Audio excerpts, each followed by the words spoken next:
Welcome to Failure is Progress, presented by Sweat Factory CrossFit. I am Coach Frankie Ortega. And I am Coach Keith Barber. Join us today as we discuss everything going on inside the CrossFit space and, more importantly, what new and exciting things are happening in our Sweat Factory CrossFit gyms. As always, thank you to all of our listeners. We appreciate the support and truly enjoy the feedback we've been receiving from all of you. Please reach out through our DMs on Instagram. If you aren't already following us, please do so at Failure is Progress, all lowercase. And now, on to today's episode. All right, and we are back with another episode of Failure is Progress, presented by Sweat Factory CrossFit.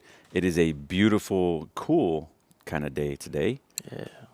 We're recording on a Friday this week. It's nice. How are you, my friend? I'm doing very well. How are you, sir? I am amazing as always. Couple of quick things. We're winding down towards the end of the year. It is November now, soon December, but just keep an eye out for any announcements that come out on the Facebook or Instagram pages, holiday hours. I know that at Afterburn we're going to be doing Thanksgiving and Black Friday. We'll be doing a 7 and a 9 a.m. class. I believe. What is it going to be in Claremont? Just one class? It's going to be, we have the 9 a.m. on Thanksgiving Day. On Black Friday, we have a 6 a.m. and then a 5:30 p.m. If you're on the competition team, it's going to be 4:30 to 6:30. So you'll also be joining in for the regular CrossFit class at 5:30, but we'll get started early with some other stuff at 4:30. Nice. And I'm not 100% sure, but I believe that Groveland will have 8 a.m. each of those days, Thanksgiving and Black Friday. But don't quote me on that. Just check the Facebook page. All right. Moving on to today's talk. We're going to continue, right? We're going to piggyback off of last week where we talked about the CrossFit 1 lecture. Last week's was What is CrossFit, right? What are we moving on to this week? This week we are moving on to What is Fitness. So this is also a lecture that they teach in the Level 1 course. And this one kind of goes over the aim or the goal of CrossFit. Like before we were defining what this thing is that we love and do so much. Now we are going to define like what is the goal of it? Because, constantly varied functional movements executed at high intensity is great, but for why? To blow up your heart rate and then you get to pass out in front of one of the fans. Exactly. Like if you can walk out of the gym, did you work out? Did you work out? All right, man, go ahead and carry it away. What are you going to start with? So I'm going to kind of follow the same trend that they give in the actual lecture. So they talk about the 4 models of fitness first. So these are kind of like when we talked about functional movement, how we had the 6 functional movement descriptors. All right. These are basically 4 models that we use to describe fitness. It isn't an all-encompassing like definition. We'll get to the definition afterwards, but I really like these models because they break down the different ways you can improve this fitness. I think another really cool thing is like none of these models work well on their own. Like if you just took one of them and tried to improve your fitness in that way, you're still not going to have a complete fitness. You need all 4 pieces of the puzzle to be able to have that broad, all-inclusive fitness that we talked about before. So real quick, I'll just run down what the 4 are, and then we'll talk about each one of them. The first one is the 10 general physical skills, which we've spoken about before. Mm-hmm. The Hopper model, I think we've mentioned before. The metabolic pathways we talked about on the purpose episode. The sickness, wellness, fitness continuum. So those are our 4 models of how we describe our fitness. And like I said, being proficient in all 4 of those is going to give you that all-encompassing fitness. I like that.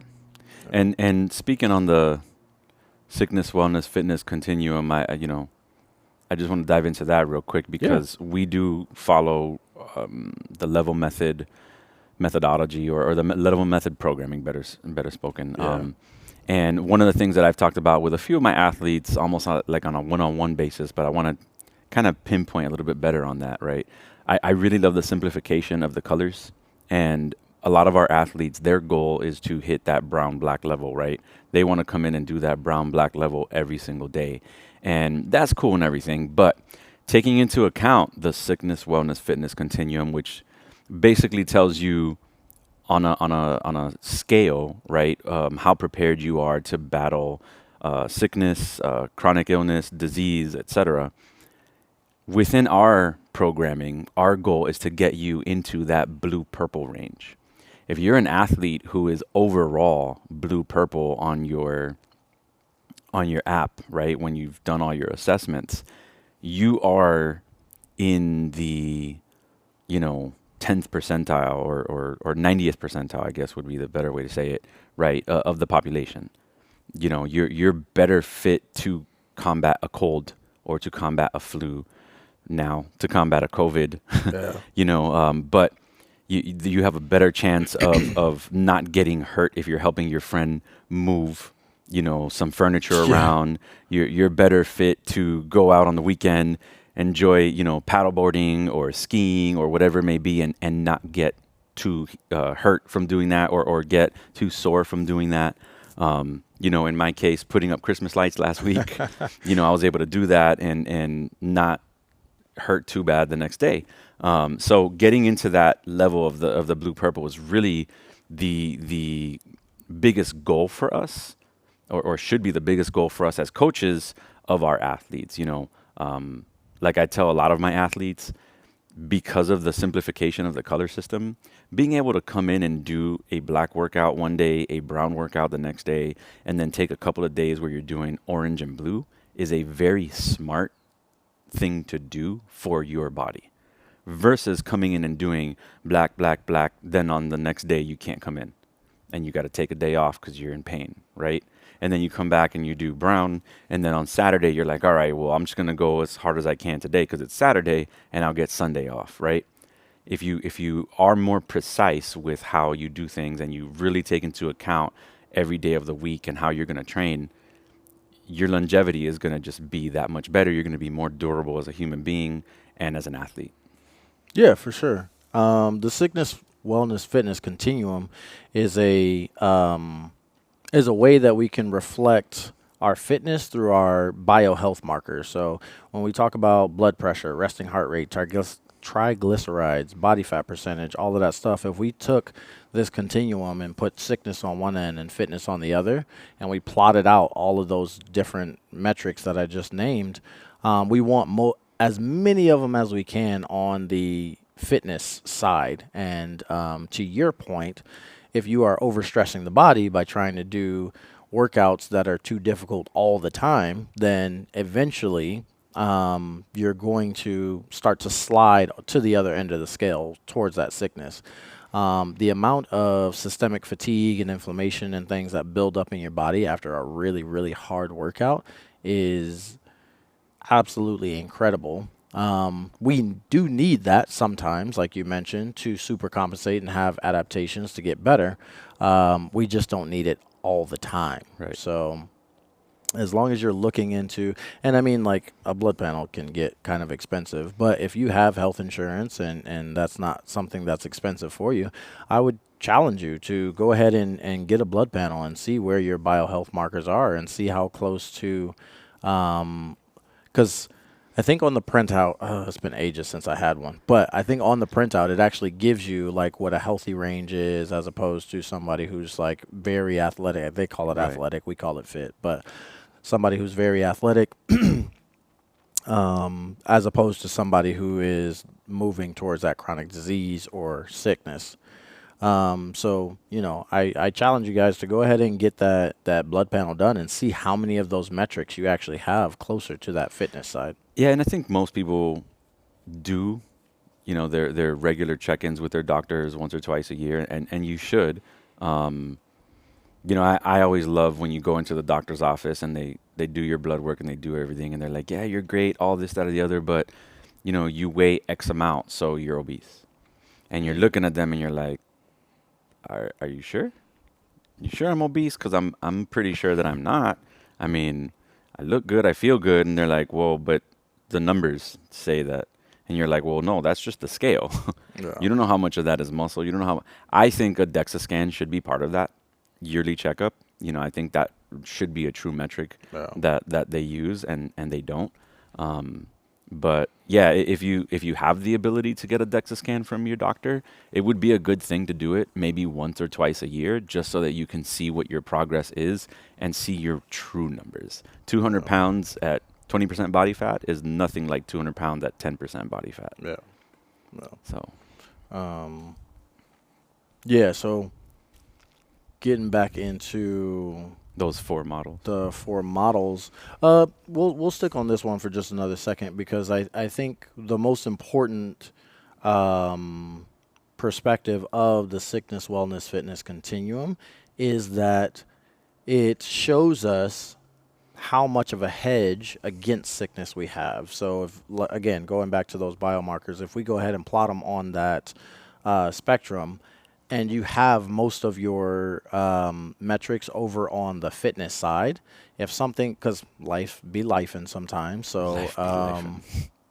let's say you do get some type of weird pneumonia or something, you know what I mean? Like, or you get some, or it's just something genetic, there's nothing you can do to change your DNA. So you just have some type of genetic disease that lands you in the hospital, and then you're not able to train, and then you have recovery, and you're on some weird antibiotic that maybe compromises your immune system, or who knows? There's tons of different things out there that could happen. But if you are on that fitness side of the spectrum, when that does happen, you just slide down to wellness.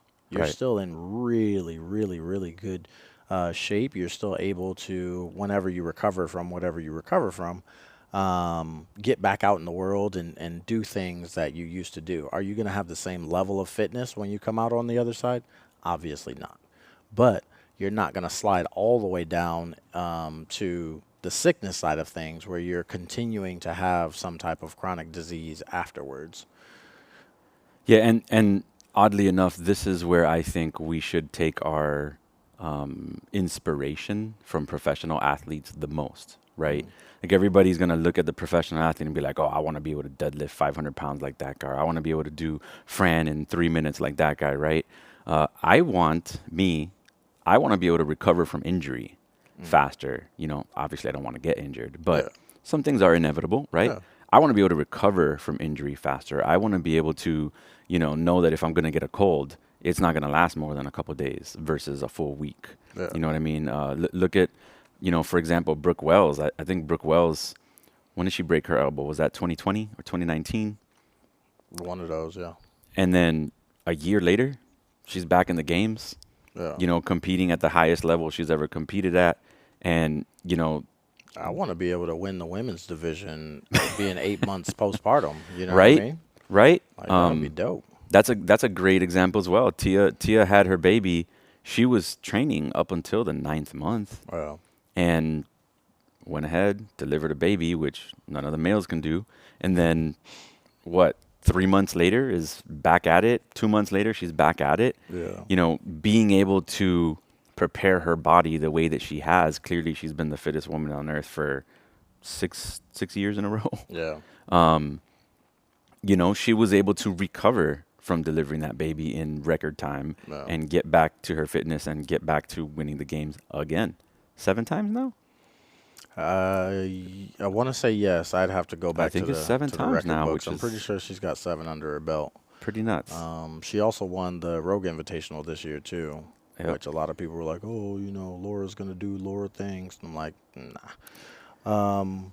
Yeah, Tia's on another level. She is, yeah, she is. But yeah, again, that's where I get my inspiration the most, right? Like Yeah. seeing these athletes, and it's not just CrossFit Games athletes. Like you could see it in NFL athletes, NBA athletes, Yeah. MLB athletes. Like these guys get hurt and they get on the injured list or whatever, and 2 weeks later they're back. Yeah. And their recovery times are very different to the average human Yeah, because they are fitter than the average human. yeah, absolutely. So, that is from a biomarker standpoint. The next model that I would like to go over is the one that you mentioned earlier, earlier off camera. No, off mic. There we Yeah, go. off camera. We do need to start, getting some video in here. But we'll talk about the 10 general physical skills first, and then we'll talk about how we can get on camera. Pop quiz. Name them. Name them: cardiovascular and respiratory endurance, Boom. stamina, Yep. strength, Mm-hmm. flexibility, Mm-hmm. power and speed, Power and speed. balance, Yep. accuracy, Yep. coordination, Yep. agility. Boom. All 10. Let's In go. order. In order. Yeah, that Did I was get in them in order order? too. Yeah. Yeah. Nice. Well, there you go. That only took a year to memorize. Um, it takes time. It takes time. Yeah. So how do we split those up? There's two categories that we use to split those up. Well, there's the neurological component, and then there's the physiological component. Yeah, we say organic, but physiological Okay. is the same thing. Um, Yeah, so the top half, the cardiovascular and respiratory endurance, stamina, strength, flexibility, and then you can combine that with power and speed, right? Those are the neurological ones. No, no. those are the physiological ones. Yeah.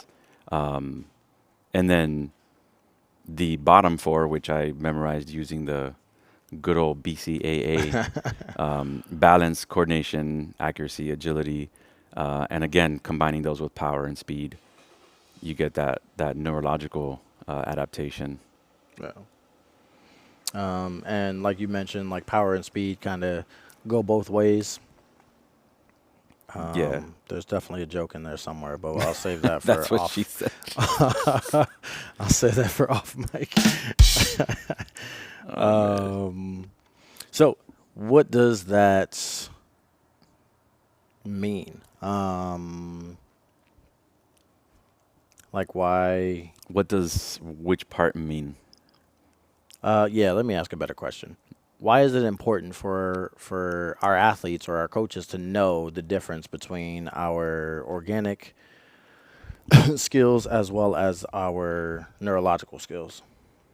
Well, I'll tell you my opinion, and then you can tell me more of the And then like yeah, I'll defined let you know reasons. that you're wrong, and we'll move on. No, I'm just kidding. No, just jokes. Just jokes. But this is something that I actually touch on a lot in my classes, right? Especially when we have like double unders and the athletes are getting frustrated and whatnot. Like we're definitely stressing those neurological components, which is why it's a part of our neurological and core assessment. But double unders require a lot of accuracy, balance, agility, and coordination. You combine those with power and speed, and you got double unders, right? That's not to say that it's not the same for every single movement, right? Because if you talk about the snatch, same thing. You need that balance, that accuracy, that agility to be able to get that bar overhead, catch it in the right spot, get under the bar quickly. So those are very important. The physiological side, obviously, you've got your cardio endurance. You need that to be able to breathe through your workout, Yeah. right? Your stamina and your strength, your flexibility, right? These are components that if you aren't pushing day to day, it's going to be really hard to get through workouts, Yeah. right? And I think flexibility is probably one of the more underrated ones on there. We really need that. Again, talking about the snatch or the overhead squat, very difficult if you don't have that flexibility in your shoulders. We call it mobility a lot, but flexibility refers more to the joints, right?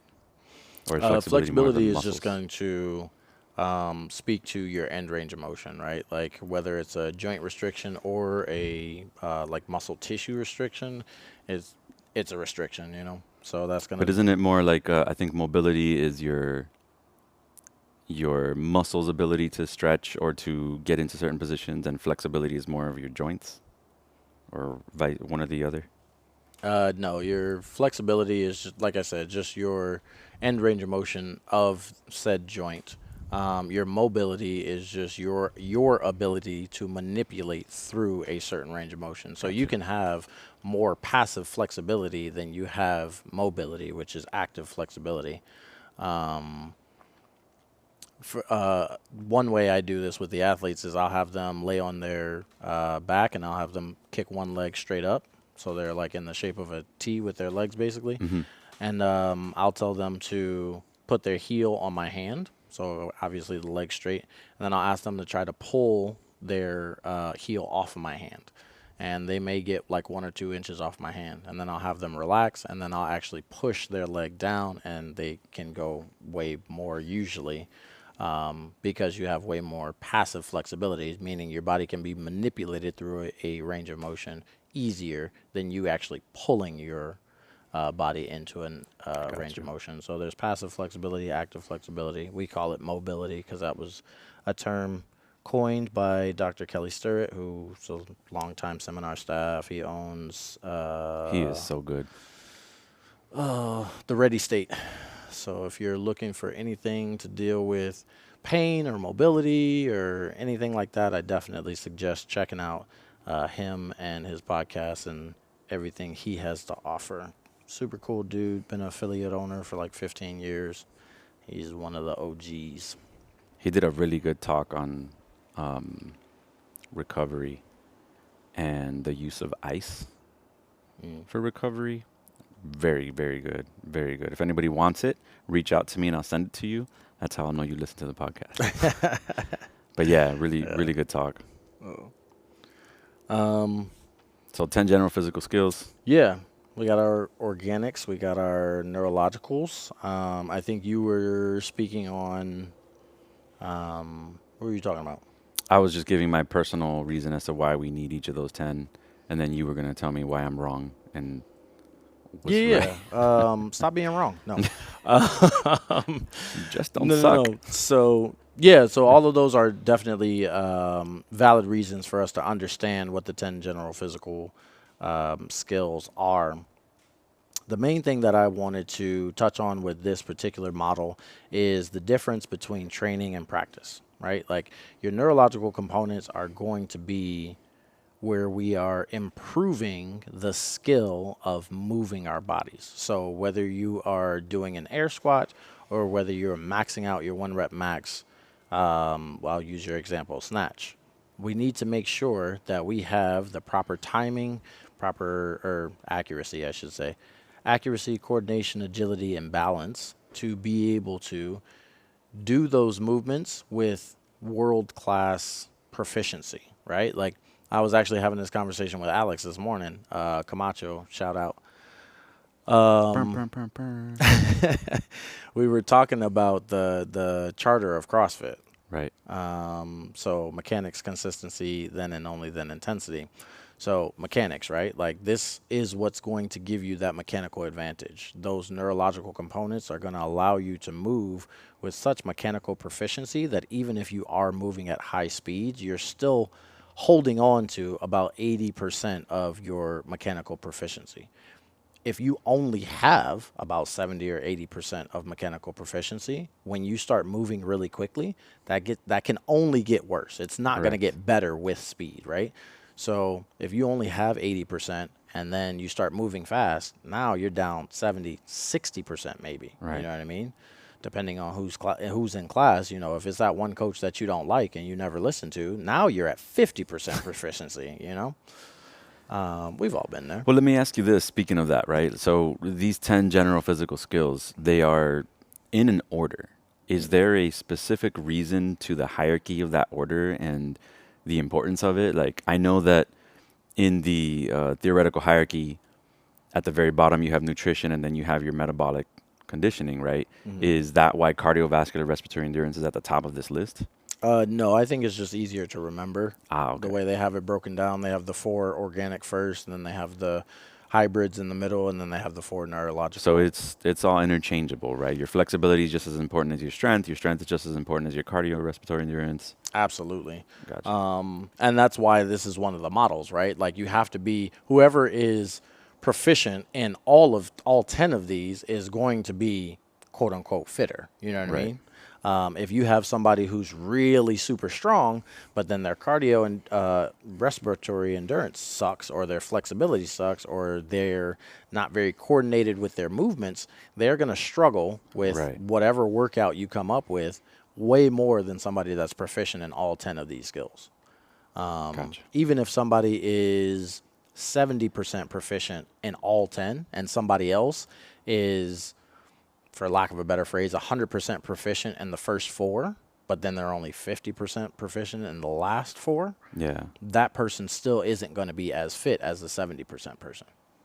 It's kind of hard for me to envision someone who's like really, really strong, has great cardiovascular endurance, but then doesn't have really good balance.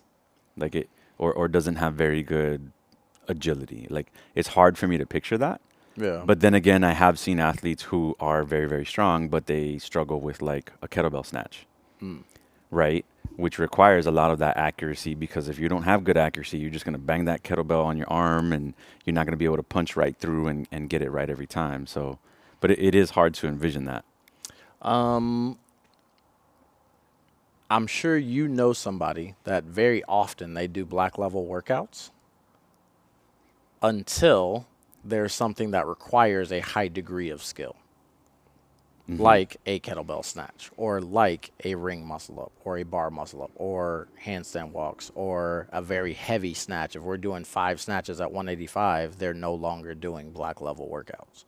Or if there's even something as quote unquote simple as deadlifting, if there's a deadlift at 315, but they have a listed 1 rep max of, let's say, 450, they don't do that workout. They scale back on that workout. Well, that's not a strength problem. That's probably a stamina problem. They don't have the muscular endurance to be able to handle the volume in that workout at 315, even though their 1 rep is so high. Right, right. So they're really, really strong. They're just not moving large loads over long distances very quickly. Yeah. Large enough. Yeah. Yeah, so that is the 10 general physical skills. I think the importance there is we need to be practicing our movements. If you're not proficient in the last 4, it's going to be really hard to be proficient in the first 4. I personally think that the neurological components are more important. I would rather have somebody that is balanced, very coordinated, very agile with their movements, very accurate, very precise with how they move, even with just body weight movements. Somebody who is very accurate with their movements, if they do push their hips too far back on something like an air squat, if I say, hey, bring your hips forwards like 2 inches, they can hit that spot immediately, as opposed to somebody who doesn't have that accuracy. If I say, bring your hips forwards a little bit, and then they shoot their hips all the way forward, and it's like, all right, well, let me see how I can manage this situation to get them in the right position.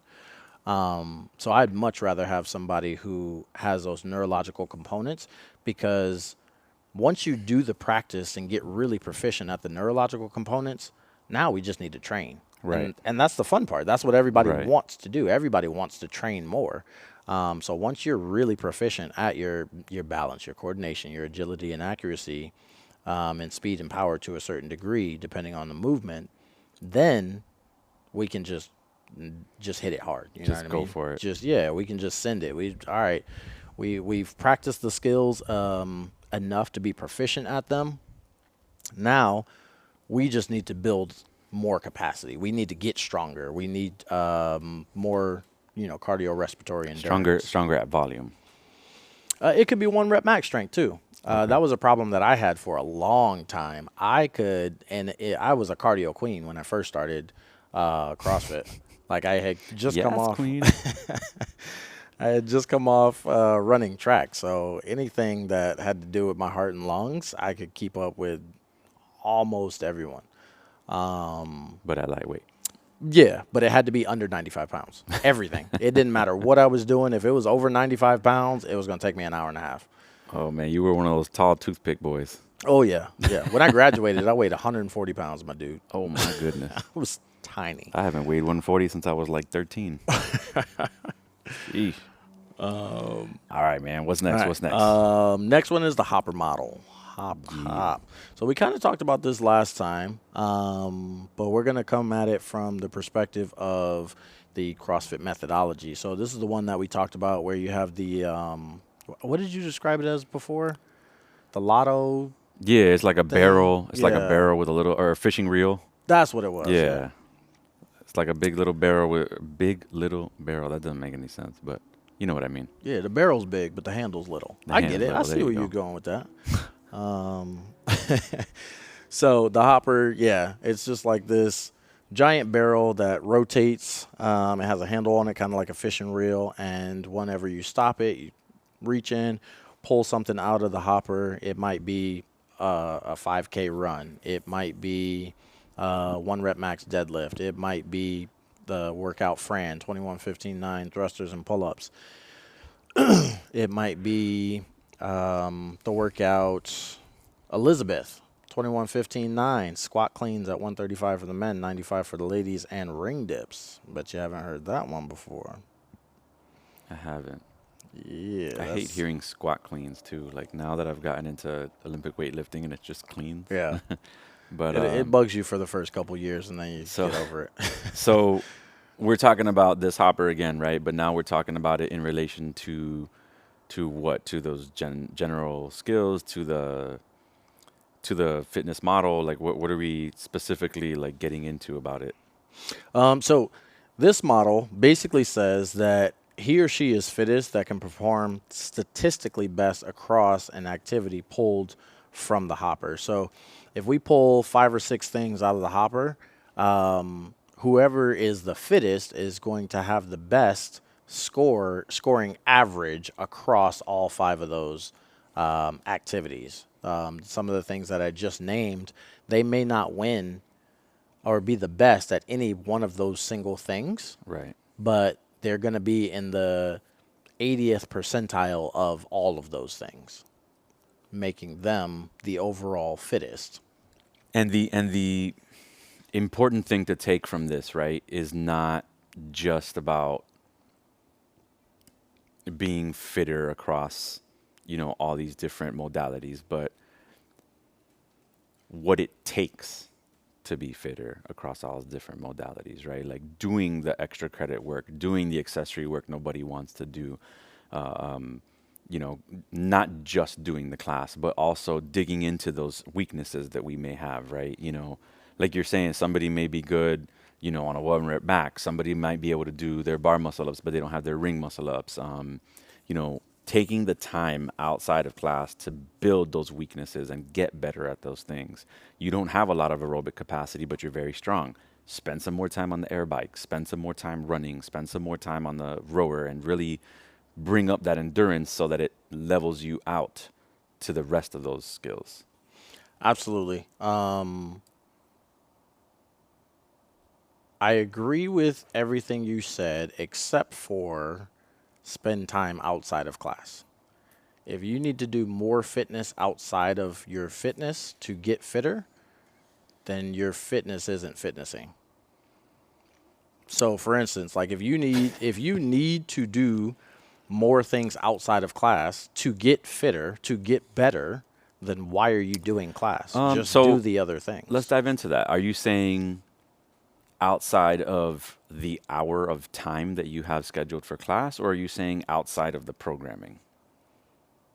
Outside of the 1 hour scheduled class. Okay. I'm saying outside of the programming, right? And sometimes that is required that you do it outside of class, or outside of that hour. But, like I'll give you the case when you worked with me to help me develop that front rack position, right? I would go out of my way to do that, whether it was in class or not, right? If we had front squats that day, I could take more time. But if we don't have front squats that day, I would stay afterwards and work on it on my own because I wanted to develop that quicker, right? So that's what I'm referring to is taking the time. It could be in or out of class, but in addition to the programming that you're doing to get those skills that you're lacking at. And in a lot of cases, it is going to take you outside of that hour, right? I mean, Not necessarily. I think people just don't have the patience to, like you just said, you wanted results quicker. So yeah, you're going to have to hit it with more frequency. Now you have to go outside because the goal isn't the same anymore. The goal isn't overall fitness with that long, low trajectory. Now the goal is fitness tomorrow. It needs to be a high peaking trajectory. okay. So if you're okay with doing this thing and getting better at it over time, taking the next, it might be 5 years before you get a solid overhead position and be able to sink down into an overhead squat. But you need to be aware of that, and class should be more than enough for you. If you need to do things outside of class to get fitter, then you're what's the point of the class? The class is to get fitter. If I need to do something outside of class to get more mobility, then my class isn't Effective enough. yeah. I mean, I was trying to think of I guess softer way to say that, but yeah, like you're just not getting the results that you should be getting. You should be getting better at the 10 general physical skills. You should be getting better at the sickness wellness continuum. You should be getting better at the hopper. You know what I mean? Okay. That is the point of CrossFit. Again, going back to what we said in the beginning, the aim of CrossFit is to get fitter. We haven't gone over the definition of fitness. We'll get to that in just a minute. But if you're not getting fitter and you need to do things outside of class to get fitter, what's the point of class? Okay, but just so that we're 100% clear, there's nothing wrong with doing some work outside of class. No, that goes back to like how quickly do you want to see those results? If you're okay with it taking some time, all you need is class. Right. If you want your results, like you weren't okay with taking and this is nothing wrong. I'm not saying you did anything wrong. What I am saying is you weren't okay with it taking the next 3 to 4 years for you to get a solid front rack position. You wanted to get out of pain. You wanted to have better mobility. You wanted to have better lifts, and you wanted it within the next 6 months. So you busted your behind to get that in the next 6 months. And now you're crushing front squats. What'd you hit, 295? 285. 285, still. I'll take it. But Still, yeah, still. That's freaking heavy, dude. You know what I mean? Like, you wouldn't have been able to do that with the front rack position that you had before. Right. You wanted results quickly, and you worked hard to get those results quickly. If you want that, yes, you are going to have to take some time outside of class because that specific adaptation is not the goal of CrossFit. The goal of CrossFit is that broad, all-inclusive fitness. Gotcha. I like it. I agree. I don't always agree, but I agree. And that's okay. I think healthy discussion should be. Well, I think, should be had. it's not something that I think it warrants agreement or disagreement, right? Yeah. I think it's all about intention. Yeah. That's really what it comes down to. You have the athletes who are going to come in and just do their workout for fitness, and they may over time get better or quote unquote lift heavier weights or do faster times, but that's not really their intention. Their intention is just to come in and get a workout and sweat.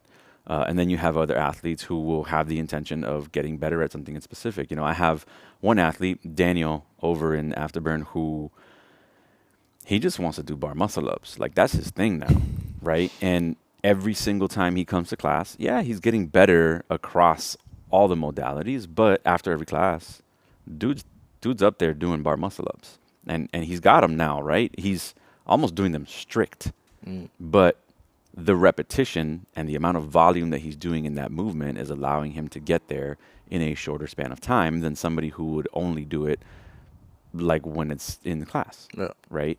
So again, it all goes down to your intention. He's not necessarily getting stronger at his deadlift. He's not necessarily getting better at his, back squats. He's getting better at his bar muscle up because that's what he wants to do. Yeah. And there's nothing wrong with that. That is his intention at the moment. Yeah. I think that brings up a really good point. Like knowing what your goals are is going to directly affect how quickly you see those results, right? Like if you start CrossFit, you're like, oh, I just want to, drop a couple pounds. And then you start this thing, you get those like body weight results. I hit my body weight goal, I hit my body fat percentage goal, blah, blah, blah, blah, blah. At that point, it's probably time to reassess to see what the next like pylon is. If you are one of those people that got into CrossFit, either got your goals or didn't get your goals. If you didn't get your goals, keep working towards them. If you did get your goals and didn't reassess, you just loved the community so much you kept doing it, I would challenge you to just go ahead and reassess. Like, what is that next thing that you're reaching for? Because it can kind of be frustrating when frustrating for the coaches when we come to you and we ask you, oh, what are your goals? Because we're trying to service you the best that we can.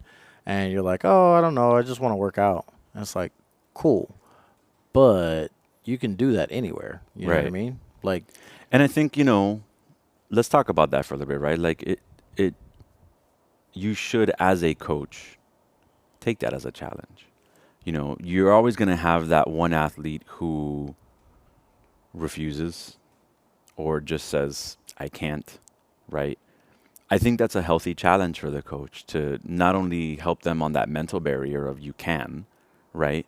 But get them across to the other side. They're looking at that high wire and they're like, there's no way I'm going to walk across this. And our job is to help you get to that other side. yeah, I've had athletes struggle with a box jump and they're like, I really want to do it, but I can't. I really want to do it, but I can't. And I'm like, you can.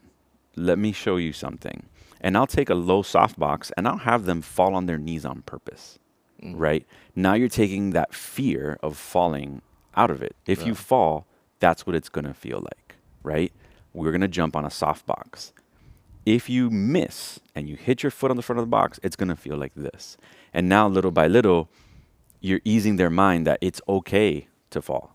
yeah, But it's not okay to not attempt it. It's not okay to not try it, yeah, right? And it's a good healthy challenge for the coaches to do that.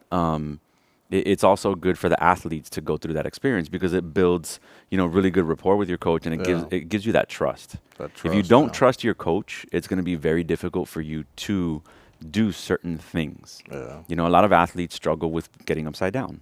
It's a very weird thing, especially if you're, let's say, older than 20, right? Because when you're a little kid, not a big deal. You're just going to try to get on your hands and fall and nobody cares. yeah. But once You're you not as once you're risk averse. right. But yeah, for a lot of people, getting upside down is something they don't want to do. It's uncomfortable, Yeah, right? And us teaching them that it's okay to do it and teaching them that they can do it is a very healthy thing. It's a very healthy challenge for us as coaches, yeah, in my opinion. yeah, for sure.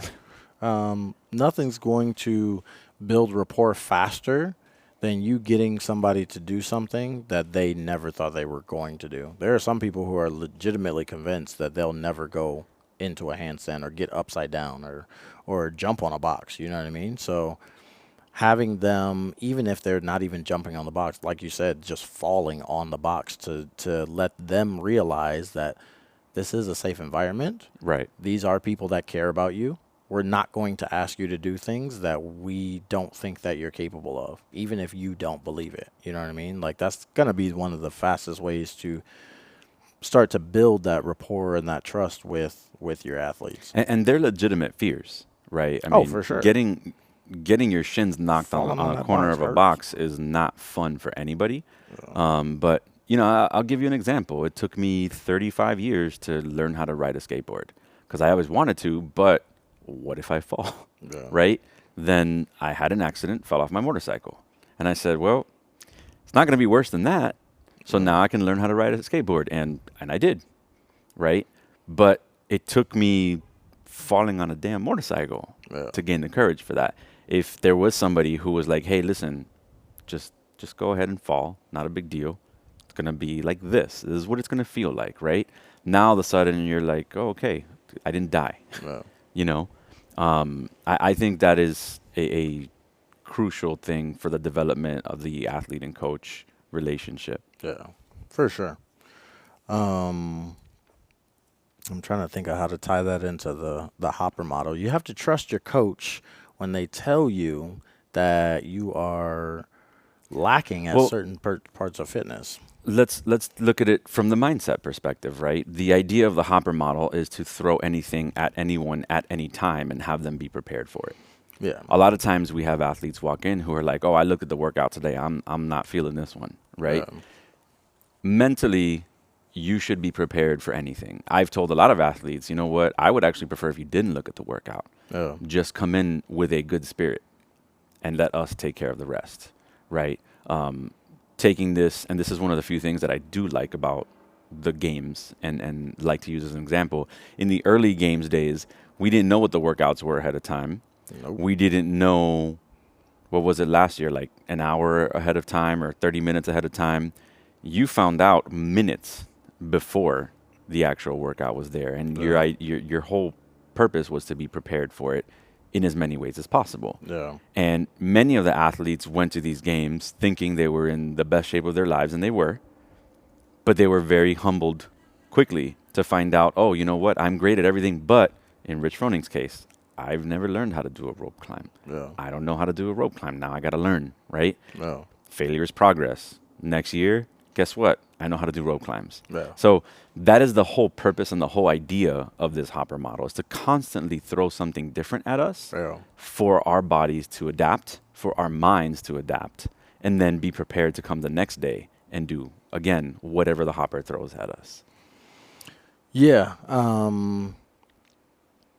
It would I be mean, so using cool to be able the- to grab an actual hopper, like Oh, dude, I would love that. like for Christmas, and just throw a bunch of things in there Yeah. and then pull something out. I would love that. I would love to just see everybody's face when something comes out they don't want to yeah. see. Yep. But that also brings up a good point. Like, whatever you're worried about coming out of that hopper, is probably what you need to be working on. This is definitely what you need to be working on. Yeah, for me, it's most things. For me, it's, anything with burpees or long distance running. Anything over 200 meters. Man, burpees is one of those things that's just so love-hate for me. I really do love them. I find so much purpose in burpees. Mentally, such a big thing, you know, because anytime you see it on the board, you're like, I hate my life. But it's a good thing for you. And I'm always telling people, like, you remember me when you're 80. You know, when you're trying to play with your grandkids and you're the one diving on the floor and getting up off the ground and all the other grandparents are in their wheelchairs. You know, you'll remember burpees then. But yeah, they're hard. I think for me, I always go out way too hot on burpees because when I was much, much lighter, I used to be really, really good and really fast at them. And for some reason, my brain hasn't made the adjustment to my body yet. So back when I weighed 180 pounds, I would spring off the floor like a little rabbit. But now that I'm 50 pounds heavier. I think it has a lot to do with the music you're listening to. If you don't have the right jam on, burpees are just endless. You put the right jam on. I don't have DJ Frankie Fresh. All right, wrapping up with the hopper model. Well, not wrapping up the episode. We still got one more, but hopper model. Wrapping up that portion. The hopper model is a great way to test our fitness. It also shows us how compromising our fitness is. We're not going to be amazing or world class at anything, but we are going to be very, very, very proficient in a lot of things. So yeah, you're not setting any deadlift records, but you can hit a very heavy deadlift and then also hit a marathon in the same day, like Austin Malleolo, pulling, I think he's 600 pounds and running a marathon in the same day. So you can Still? Today? Not today. Oh, I met that dude. And he's legit, bro. I mean, I'm sure he still could do it. I don't know about the 600-pound deadlift, but maybe at least 550. That dude is strong. But I think it was, I'm going to get the date wrong, but I think it was 2 years ago. Yeah, he pulled 600 in the morning and then ran the Boston Marathon that day. Yeah. It's amazing. I don't ever want to run a marathon in my life. Yeah, I don't have any desire to hit a marathon, but if I did, I also want to hit a 600-pound deadlift in the same day. I don't think I have a goal of hitting a 600-pound deadlift either. But if I did hit a 600-pound deadlift, I'd want to run a marathon. No, I'm just kidding. They just go hand in hand together. It's just, yeah. Can't do one without the other. If you're going to have peanut butter, it's got to have jelly. Exactly. It goes together like deadlifts and marathons. Now I'm picturing you hitting a 600-pound deadlift and then like getting ready to take off for a marathon and just getting a cramp. Just immediately, yeah. That would probably be what would happen. Expectations and reality. Yeah. All right, the fourth fitness model is the metabolic pathways. Oh, yeah. So this is going to get a little sciencey for a little bit. A little nerdy. Yeah, just a little bit. Metabolic pathways, there are 3 of them. What are they, Frankie? See if I can remember. I know the phosphagen, Yep. glycolytic, Yeah. and then the third one is, oh man, I'm drawing a blank. Phosphagen, glycolytic, and not right now. I'm drawing a blank. Breathing. Yeah, breathing. What do we take in when we breathe? Oxidative. There you go. Oxidative, Yeah. yeah. You say, yeah, breathing. I mean, you're not wrong. I lost the scientific term. Metabolic pathways. We have our phosphagen, glycolytic, and oxidative pathways. And what energy source are we trying to produce with those three pathways? I have a hard time. These are. I'm studying these right now. I have a Okay. hard time with them, but from my, trying to teach this to a 3-year-old brain, phosphagen would be like our short spurt, 0 to 10 second type of endurance. Mm-hmm.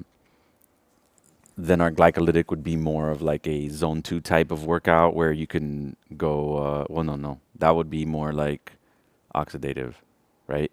Yeah, zone 2 would be definitely oxidative. Yeah, so that would be your longer term, like if you are running a marathon or if you are doing a 5K, etc. Yeah. And then if you're doing something that's going to be like a friend, it would be the glycolytic. Yeah, there you go. There you go.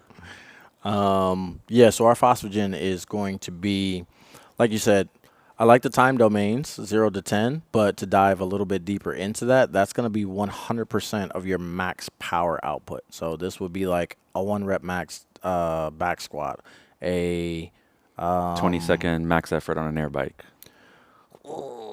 maybe a 10-second max effort, but 10 as is too soon long. as you get to that 11th second and that fan slows down, you ain't phosphagen nothing. Phosphor give up. Yeah. Oh man, yeah. So that's going to be a 100% of your max power. After that, we have our glycolytic. That's going to be about 70% of your max power, and we can last there for about 2 minutes. Okay. So that's going to be things like if you are pretty proficient, depending on your 10 general physical skills, things like a 400-meter run or 400-meter sprint. I mean, nowadays, some people are doing the 800 in 2 minutes. So, yeah, it's ridiculous. So that's like when you're doing, let's say, 15 reps of burpee over barbell. Yeah. That's where you would tap into that. That you would definitely be in that glycolytic state. A lot of your 21-15-9 style of workouts, your Dianes, your Frans, your Elizabeths, all of those type of workouts are going to be in that glycolytic zone. Which one is Grace? Is Grace the 30 snatches for time? Grace is the 30 clean and jerks for time. 30 clean and Isabel jerks. is the 30 snatches. But yeah, both of those will fall in that category as well. Bear complexes, stuff like that. Okay. And then we have our oxidative, like you said. That's kind of, I wouldn't go so far as to say you're zone 2. Zone 2 falls under that category, but I don't think it encompasses the entire category. Right. Because you could be in zone 3, maybe even zone 4, as long as you're sustaining that effort for long periods of time. And it's kind of, as long as you can breathe, which if you're struggling to breathe, stop exercising immediately. But as long as you can breathe. This is something that's like 15 minutes and over, basically. Well, it's 2 minutes to infinity. I got You you. will, as long as you can breathe, you will continue to do work. So we got 0 to 10 seconds, then we got like 10 to 2 minutes, and then Yep. we've got 2 minutes to infinity. Yeah. Gotcha. Which is how long it would take me to do a marathon. Infinity. It would take me infinity. He's still running to this day. Chad 1000X would be one of those. Yes, that is 100% one of those. Yeah. Yeah, your only source of energy is breathing. So the reason that this is important is because we want to realize what's going to give us the most bang for our buck. Why do we have high intensity in CrossFit? Well, we have high intensity in CrossFit because high intensity is going to get you into that glycolytic state more often. If you train your glycogen pathway or your glycolytic pathway, you are going to also be training your phosphocreatine or phosphagen system as well as your oxidative. You can't really train your glycolytic system without or pathway without training the other two. You can 100% train your phosphagen pathway without training oxidative at all, and vice versa. You can train oxidative without the phosphagen. Right. But once you dip into that glycolytic pathway, you're kind of dipping your toes in In all the both. pools at the same time. Right. So, And so like if somebody was doing a power clean EMOM, right, they would probably only tap into that phosphagen. well, there's a couple of factors that would go into that. One, how heavy the barbell is, how many reps they're doing, how long the EMOM is. Um, so if you're doing, let's say you're doing Today's power clean EMOM yes, so that was would have been 10 minutes. phosphagen. Yeah. So 10 minutes, you're doing 10 basically minutes. 10 reps. One rep, yep, every minute on the minute, and you're trying to do that one rep fairly heavy. You know what I Right. mean? We wanted you somewhere around 85, 90% of your one rep max power clean for 10 minutes, or excuse me, for 10 reps. We just broke that into like an interval style of training. Okay. And just for the sake of the listeners, right? If I'm listening to this podcast and I'm not a coach, why is it beneficial for me to understand this, right? To know how hard you're pushing. If you are going so fast in your workouts that you're doing like 2 or 3 reps and then you have to rest for 30 seconds to a minute, you're only in that phosphagen system. You're not getting as much fitness as you could out of that workout. The second reason is to start to understand stimulus better. When we tell you, hey, today is a sprint style of workout, now you understand that today I am going balls to the wall. You know Right. what I mean? There should be no rest. I should be able to almost hold my breath and just go because I'm trying to finish this thing in 2 minutes or less. So when the coach says today's one of those days where you may want to drop the weight on your bar because you want to be able to tap that stimulus and get there faster, listen. Listen to Yeah. the coach that day. Yeah. Because if you're just going heavy and you're not getting there, that's why. Exactly. Yeah. So if it's, what was today's workout? Yeah. So today's workout, we have 5 rounds for time, 8 knees to elbow, 8 deadlifts. 8 deadlifts, 12 hanging leg raises, and 24 kettlebell swings. So for a workout like that, we're looking to finish that anywhere from, let's say, 12 to 16 minutes, somewhere in that range. Mhm. So, yeah, we are going to be dipping into that oxidative state, but because of the style of the workout, because of the transitions, most of the time you're going to be somewhere in that glycolytic realm. It's still going to be very anabolic, Right. or excuse me, anaerobic. Anabolic. Always be anabolic. Yeah, so overall, the entirety of the workout is going to get you into that oxidative, right? But you're going to get glycolytic in each individual one of those movements. So when you do those 8 knees to elbows, your heart rate's going to spike up. Then you're going to bring it back down, do your 8 deadlifts. Heart Yeah. rate's going to spike up. You're going to bring it back down. So overall, your heart rate's going to live at a higher range for the duration of that 15, 16 minutes that you're doing it. But within that, there's like these little tiny blips, which you can look at if you use a heart rate monitor. Yeah. And that's what it's Yeah. going to look like. And I would think of it more in terms of power output than heart rate, because if I walk up a flight of stairs right now, my heart rate will be at 220. But that doesn't necessarily mean that I'm putting out max power. Okay. As Understood. opposed to if I do 8 reps at 225, my heart rate's going to be just the same as me walking up that flight of stairs. But Right. in that time, I was putting out way more foot-pounds per second. Right. Torque. All that. Big diesel. So those are our 4 models, guys. We have our 10 general physical skills. We need to know what those are to be as proficient as possible in all 10 of those. We have our hopper model. If you're scared of something popping up in a workout, that's probably what you need to be working on. And also, we should be testing ourselves to know what the limits of our fitness are. Metabolic pathways, we want to make sure that we are hitting workouts hard and fast, but also slow and long, and then harder and faster. Just That keep got talking. Just keep yeah, talking. that got way off rails. Just keep But talking. we want things to be very heavy, very short. We want moderate heavy, moderate time, and then we want things to be very light and very long. Sickness, wellness, Agreed. fitness. We want to make sure that our biomarkers are reflecting our fitness. So if you have a 3-minute Fran, but your HDLs are through the roof, then we probably need to adjust some things in your nutrition to make sure that your biomarkers are reflecting that same fitness that you're displaying in the gym. I think that was all 4. Yeah. I like it, man. I like it. Real quick, I do want to go over the actual definition according to CrossFit what fitness is, and I think you said it already, didn't you? Fitness, Yeah. work capacity across broad time and modal domain. Yeah, so that is our definition of fitness. Your fitness is your work capacity across broad time modal domains, and what that means in layman's terms is how much power can you produce for any activity that we throw at you From the hopper. for any amount of time. Yeah, from the hopper. For any amount of time that we throw at you.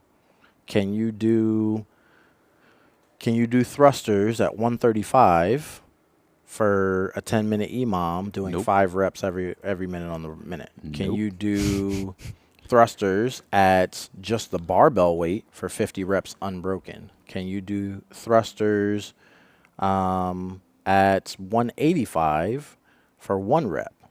All of those are going to hit different aspects of your work capacity across broad time and those modal domains. And then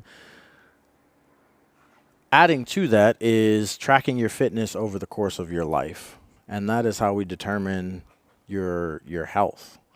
So we have your fitness, your work capacity across broad time and modal domain, and then we add over the course of your life, and that is how healthy you have been across your lifespan. Yep. Well, Which is ultimately what everyone's goal should be. yeah. I think the coolest thing about having a workable definition is that we can measure it. You know what I mean? Mhm. One of my favorite quotes from, I can't think of the girl's name right now, but her first name's Corey. But she says if you can't measure it, you can't manage it. I like that. You know what I mean? So like we have so many metrics that we can measure and that we can manage our fitness because we have so much that we can measure. You know what I mean? Like you Yeah. don't know that you suck at running and burpees if you never test running and burpees, if you never adhere to the hopper model. Right. You don't know that you're not spending enough time in your oxidative system or pathway, I should say, if you never plot out how good you're doing in certain workouts. And you're like, oh, all the workouts that I have to put in 40% effort for an hour, I crash and burn at. I never hit the stimulus on those workouts. Cool. Now you know what you need to work on. We measured it. Now we can manage it and get better. And I think that is going back to what we were talking about before about people being frustrated about the results that they're not getting. I don't think people are measuring their fitness enough so that they can manage it to get the results they want. The amount of times people come up to me and say, hey, coach, this programming sucks because I'm not getting stronger. Cool. How do you know? Right. My back squat hasn't gone up in 2 years. When's the last time you back squatted? I don't know. Then how do you know it hasn't gone up in 2 years?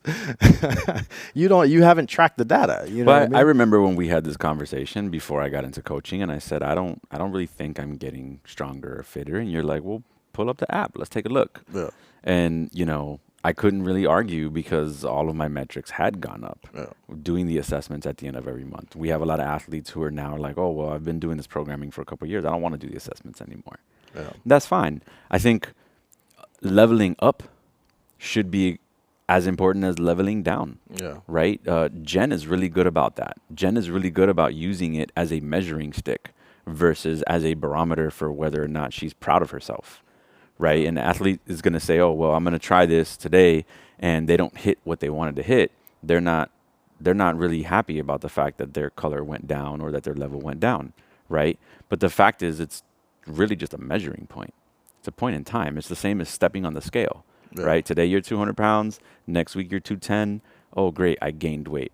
Maybe you did. Maybe you didn't. Maybe you gained muscle, right? You didn't gain fat. Yeah. Good. But it's just a measuring stick. It doesn't mean it's bad. It just means watch what you're eating for the next, few weeks and get that weight right back down. If you want to get lighter, again, how do you know if you should change your diet if you don't measure by getting on the scale, right? It's the same thing with this. If you're not keeping an eye on what you're doing, if you're not tracking, if you're not logging, how do you get better? Yeah. I was doing a workout this morning and I remember telling G6, like, bro, I am definitely stronger than I was 6 months ago. Maybe not as strong as I was last year, but considering all the injuries that I've dealt with all year, where I'm at right now, I'm really happy with it. I feel really good. I move really well.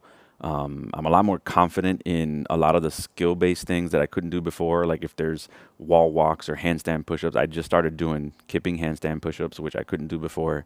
So I'm definitely happy with where I'm at, right? Again, I'm not doing black brown level workouts every day, hardly ever, because I don't need to.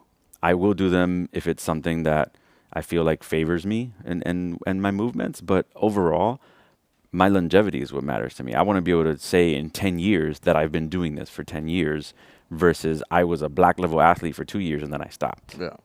You know? Oh. No, that definitely goes back to the 10 general physical skills, right? Like being able to understand that you practicing using those neurological components is what's really going to drive results. That helps you, or it helped me, I should say, start looking at workouts and looking at challenging myself differently, right? Like instead of coming in the gym and being like, okay, I'm going to set this workout up so that I can get the best score possible. Okay, how can I break this workout down, so that I can get challenged, so that I don't get exposed by any of these 10 general physical skills? Okay, I really struggle with my coordination and my accuracy. So instead of doing double unders, which I can do all day, every day in my sleep with my eyes closed, I am going to do crossovers. I'm going to do running in place crossovers. I'm going to do running in place crossovers where I switch the front hand every time. That takes an enormous amount of accuracy for you to be able to hit that every And single time. coordination, yep. So I started to just start looking at how I wanted to be challenged so that I could get better, rather than looking at a workout and being like, how can I get the best score possible? Right. There's a lot of times where I'll look in Chalk It Pro and I'll see somebody that I know is very fit, and they beat the goal time by like 5 minutes.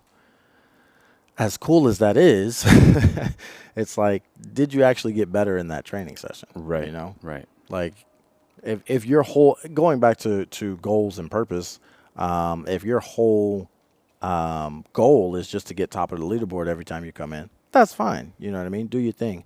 But if you actually want to do this thing well, then I would start looking at how to challenge yourself based off of the things that we talked about today, based off of the Hopper model, based off of understanding stimulus and using your metabolic pathways properly, based off of the 10 general physical skills, breaking that down, seeing where you are deficient at. Am I better at the training aspects, or am I better at the neurological components?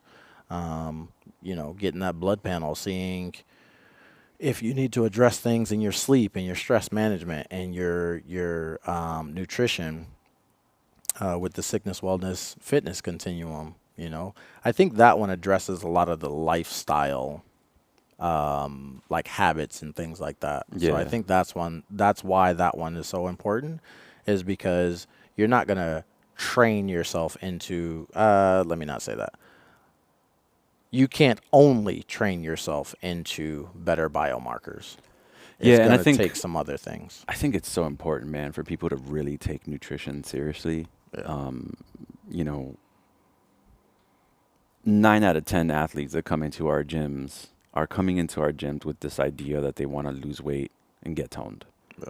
And while this is a good way to push you in that direction, you know, you can lose weight and get toned without working out, Yeah. right? You can do those things. Well, maybe not get toned, but you can drop a large amount of body fat simply by eating correctly, right?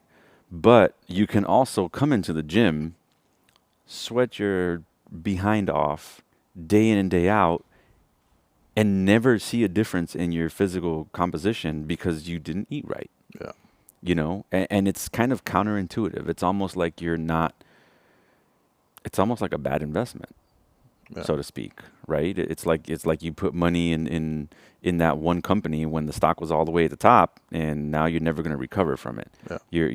You're investing in certain aspects of your health, but you're not holistically taking care of everything, Yeah. right? And I think that's what motivated me to want to start this entire series about diving into the L1 manual and letting people know more about what this thing is that we do every single day, is because there's so many aspects of like athlete accountability, or even athlete responsibility, that we can't control. Right. Everybody wants to blame the programming. They want to blame the equipment. They want to blame this. They want to blame that. But at the end of the day, it's your personal responsibility. You have to Be be, self accountable. yeah, you have to hold yourself accountable to the types of things, or the types of things you need to do to get the results that you want, right? Like those people that do come in and they're just like, oh, coach, I'm not getting stronger. Okay, cool. Like, how many hours of sleep did you get last night? Oh, well, it's hard for me to sleep. I just had a newborn. She's only 5 weeks old. And yeah, yeah, yeah, I get that. But do you expect to be going through all of that life stuff and also get stronger? Because I can tell you right now, it ain't going to happen. Yeah. You know what I mean?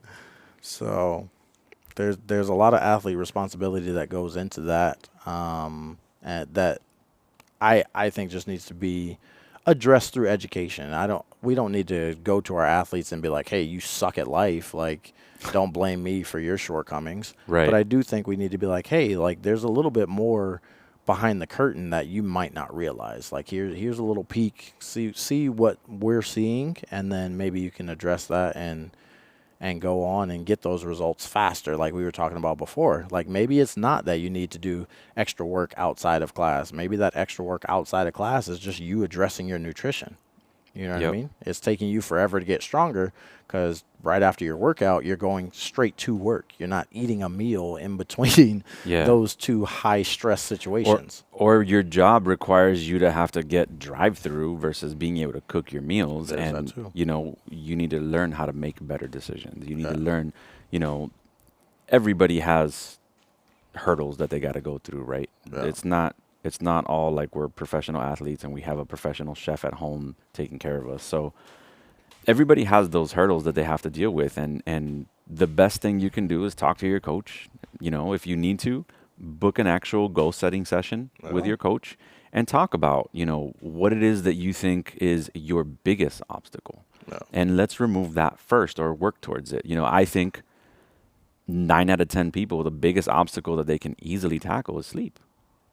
I really do think none of us sleep enough. Yeah. And, in my case, what I have done is every opportunity that I can, put my sleep mask on and I try to sleep for 30 minutes. Yeah. On the last podcast, I sounded really different because you woke me up to do the podcast, and I appreciate that you did, but I was in the middle of my nap, right? And Yeah. and that's because I'm prioritizing that sleep and that recovery for myself. And I think that again, for most of our athletes, that's probably one of the bigger ones. You know, we have Right. family, we have life, we have jobs, we have spouses, we have responsibilities that we got to take care of, and sleep is one of those things that's easy to cut out. Yeah. You can just stay up longer and wake up earlier, but your body feels it. Yeah. Your body's gonna feel it. Yeah. So, all right, man. I think this is a really good conversation. I love these L1 talks. I also love your take on all of this. You know, like you are taking it directly from the L1, but you're putting your little spin on it. You adding some Keithness. Yeah, a little I sauce. like it. All right, brother. Any last announcements we want to give out to the crowd? As always, guys, like, comment, share, subscribe, share it with your friends. All of that stuff helps us out. If you have a subject that you want us to talk about, definitely reach out to us.